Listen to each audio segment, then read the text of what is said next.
হজরত মুহাম্মদ সাল্লাল্লাহু আলাইহি ওয়াসাল্লাম, তার কন্যা হজরত ফাতেমা রাদিয়াল্লাহু আনহা এবং তার জামাই ছিলেন হজরত আলী রাদিয়াল্লাহু আনহু। ইসলামের ইতিহাসে এক অন্য ও আদর্শ পরিবার। নিচে তাদের বিবাহ সম্পর্কে জীবনের ঘটে যাওয়া কিছু কাহিনী তুলে ধরলাম। ফাতেমা রাদিয়াল্লাহু এর পরিচয়। হযরত ফাতেমা রাদিয়াল্লাহু আনহা ছিলেন রাসূলুল্লাহ সাল্লাল্লাহু তাআলা আলাইহি ওয়াসাল্লামের প্রিয় কন্যা। তিনি ছোটবেলা থেকেই অতিরিক্ত নিম্ন পরেশগার ভদ্রতা।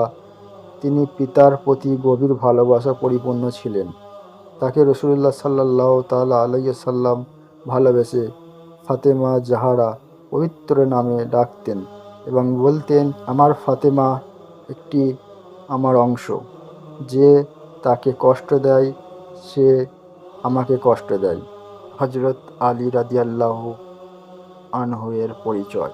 হযরত আলী ইবনে আবু তালেব রাদিয়াল্লাহু আনহু, তিনি ছিলেন রাসূলুল্লাহ সাল্লাল্লাহু তাআলা আলাইহি ওয়াসাল্লামের চাচাতো ভাই এবং তিনি ছোট থেকেই নবীজির ঘরে খেলাধুলা করে বড় হয়েছেন। তিনি ছিলেন সাহসী, জ্ঞানী, ধার্মিক, বিনয়ী, ইসলামের অন্যতম শ্রেষ্ঠ সাহাবী। হযরত আলী ও মা ফাতেমার বিবাহের সম্পর্কে কিছু আলোচনা। যখন মা ফাতেমা রাদিয়াল্লাহু আনহা উপযুক্ত প্রাপ্ত বয়স হলেন, তখন অনেক সাহাবীরা তার বিবাহের প্রস্তাব দিয়েছিলেন, কিন্তু রাসূলুল্লাহ সাল্লাল্লাহু তাআলা আলাইহি ওয়াসাল্লাম বলেন, আমি অপেক্ষা করছি আল্লাহর হুকুমের জন্য। কিছুদিন পর হযরত আলী রাদিয়াল্লাহু আনহু সাহস করে নবীজির দরবারে এসে নিম্ন ভাষায় জিজ্ঞাসা করেন, হে আলী, তোমার কাছে মোহরানা হিসাবে কি আছে? আলী রাদিয়াল্লাহু আনহু বলেন, হে আল্লাহর রসুল, আমার কাছে শুধু একটি বর্মা আছে। রাসূলুল্লাহ সাল্লাল্লাহু তাআলা আলাইহি সাল্লাম বলেন, তাহলে সেটি বিক্রি করে মোহরানা হিসাবে দাও। হযরত মুহাম্মদ রাসূলুল্লাহ সাল্লাল্লাহু তাআলা আলাইহি সাল্লামের কথাটি শুনে হযরত আলী বর্মাটি বিক্রি করে মোহরানা হিসাবে নির্ধারিত হলো 480 দিরহাম, প্রায় বাংলায় 480 টাকা হয়। তারপর রাসূলুল্লাহ সাল্লাল্লাহু আলাইহি সাল্লাম নিজে হাতে তাদের বিবাহ সম্পূর্ণ করালেন এবং দোয়া করলেন। তারপর আল্লাহকে বলেন, হে আল্লাহ, তুমি এই দুজনকে বরকত দান করো এবং তাদের মিলনকে বরকতময় করো এবং তাদের একটি বরকতময় বংশ দান করো। হযরত আলী ও মা ফাতেমার জীবনী সংসার বিয়ের পর কেমন চলছিল? বিবাহের পর তাদের সংসার খুব ভালো ও সাধারণ ও সাদাসিধে ছিল। হযরত ফাতেমা রাদিয়াল্লাহু আনহা নিজে হাতে ঘরের সমস্ত কাজ করতেন, যেমন রুটি বানানো, পানি আনা এবং গম পিষার চাকাও ঘোরাতেন। সবকিছু নিজে হাতে করতেন। আর হযরত আলী রাদিয়াল্লাহু আনহু বাইরের সমস্ত কাজ করতেন, যেমন কাঠ কাটা, পানি আনা, এইসবগুলো করে পয়সা উপার্জন করতেন। তাতে তাদের জীবনের সংসার ও পরিবার চালাতেন। একদিন মা ফাতেমা রাদিয়াল্লাহু আনহা তার হাতের ফোঁসা উঠে যায়। তার কষ্টের কথা নবীজি সাল্লাল্লাহু তাআলা আলাইহি সাল্লামকে জানায়। নবীজি তাদেরকে বলেন, চাকর দেয়নি এবং আপনাদের শিক্ষা দিয়েছি, তাই আপনারা এক আমল করবেন।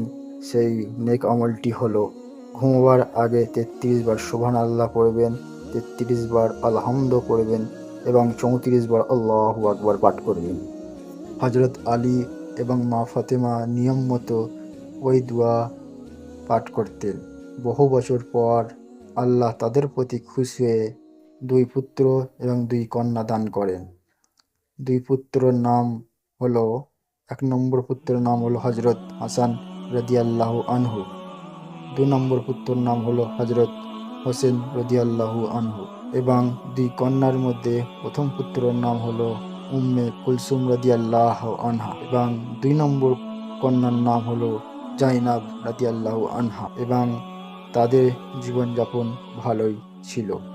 হাসান ও হোসেন রাদিয়াল্লাহু আনহা ছিলেন নবীজির প্রিয় নাতি, যাদের সম্পর্কে নবী নিজেই বলেছেন, হাসান ও হোসেন জান্নাতের যুবকদের শ্রেষ্ঠ নেতা হবেন। হযরত আলী এবং মা ফাতেমা এবং তাদের 4 পুত্র কন্যাদের নিয়ে তারা জীবনযাপন ভালোই কাটাচ্ছিলেন। হযরত মা ফাতেমা রাদিয়াল্লাহু আনহা নবীজির ইন্তেকালের খবর শুনে খুব কষ্ট পেয়েছিলেন এবং নবীজির ইন্তেকালের 6 মাস পর মা ফাতেমা রাদিয়াল্লাহু তাআলা আনহা তিনিও ইন্তেকাল করেন। হযরত আলী রাদিয়াল্লাহু আনহু তাকে দাফন করেন এবং নবীজির কথা মতো তিনি তার জীবনযাপন কাটাতেন। কিছুদিন পর ময়দানের থেকে খবর আসে কুফায় ইসলামের খিলাফতের সময় তিনি তাদের জীবনের কিছু অংশ শিক্ষা সকলের মাঝে প্রতিষ্ঠান করে গিয়েছে, যেমন দাম্পত্য জীবনে সরলতা ও ত্যাগের আদর্শ এবং আল্লাহর প্রতি ভরসা এবং নবীজির আদেশ সম্পূর্ণ অনুযায়ী স্মরণ করে চলা এবং পরিস্থিতি যেমন হোক মানুষের সাথে সকল জীব জানোয়ারের সঙ্গে ভালোবাসা দিয়ে এবং স্নেহর সাথে এবং দায়িত্ববোধ মেনে নিয়ে জীবনযাপন করা। সন্তানদের ইসলামিক শিক্ষায় প্রতিষ্ঠান এবং গড়ে তুলুন। জীবনে তাদের জীবন ছিল কোরআন ও সুন্নত তরিকায় চলাফেরা এবং তাদের পরিস্থিতি যেমনই হোক তারা ছিলেন আদর্শ ইসলামিক পরিবারের। হযরত মুহাম্মদ রাসূলুল্লাহ সাল্লাল্লাহু তাআলা আলাইহি সাল্লাম এবং তার কন্যা হযরত মা ফাতেমা রাদিয়াল্লাহু আনহা এবং তার স্বামী হযরত আলী রাদিয়াল্লাহু আনহু ওনাদের জীবন কাহিনীর মধ্যে যেমন ছিল তাদের জীবনযাপন ছিল কোরআন তেলাওয়াত করা এবং নবীর সুন্নত তরিকায় জীবনযাপন করা এবং আল্লাহর হুকুম মেনে চলা এবং ইসলামের প্রতি প্রতিষ্ঠান করা, ইসলাম প্রচার করা এবং তারা ছিল এক আদর্শ ইসলামিক পরিবারের মেম্বার। তাদের ঘরে না যাবতীয় বিলাসিতা জিনিস ছিল, তাদের কোনো অসুবিধা ছিল না, তাও তারা সেই সব বিলাসিতা ছেড়ে ঈমান ও ইসলাম প্রচার করার জন্য ইসলামের ঝান্ডা পুরো চারিদিকে প্রচারের জন্য তারা এইসব জিনিস ত্যাগ করে জীবনযাপন যেভাবে কাটিয়েছে সেভাবে কাটানো নবী ছাড়া আর কাদের সম্ভব নয়।